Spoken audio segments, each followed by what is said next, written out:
At first, it didn't look like a crime scene. Just a quiet house in a small college town. No broken windows. No neighbors reporting screams. No alarm system triggered. But inside, 4 university students were dead. Kaylee Goncalves, Madison Morgan, Shauna Kernodle, Ethan Chapin. And what made this case different? What made it lodge itself in the American mind was not just the brutality. It was how ordinary everything else seemed.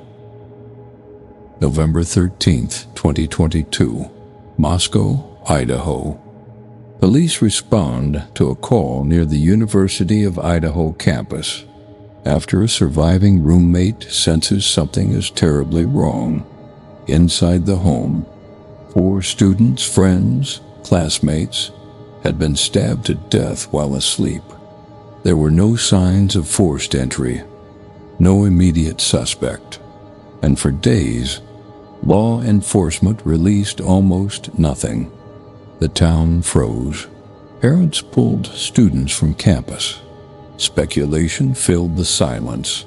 One question dominated everything. How does something like this happen in a place like this?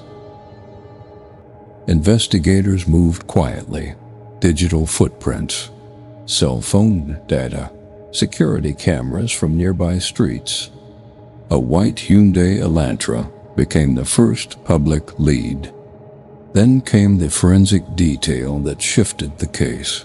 A knife sheath left at the scene, bearing DNA.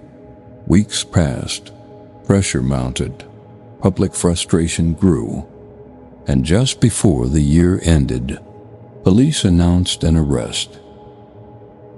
Bryan Kohberger, 28 years old, a criminology PhD student. Someone studying criminal behavior, not suspected of it. Investigators allege his phone stopped reporting data during the time of the murders, that he had been near the residence on prior occasions, and that DNA found on the knife sheath connected him to the crime scene. To the public, the contradiction was chilling. A student of crime accused of committing one. Kohberger did not speak. No confession. No public explanation.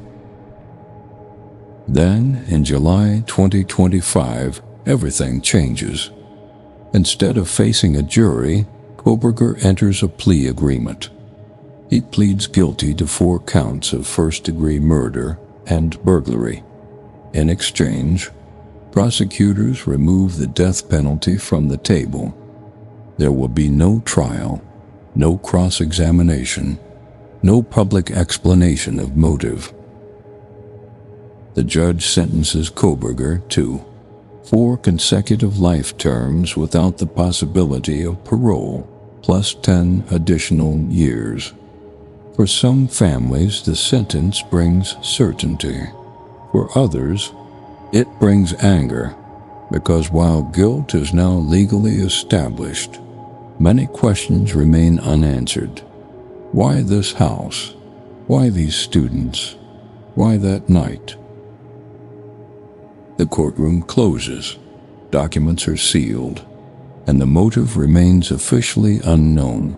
What this case leaves behind is not just a legal conclusion, but a silence where explanations should be. 4 lives were taken. 1 man will never walk free again. And the most unsettling part isn't what the court decided. It's what the plea made permanent, that some truths may never be spoken aloud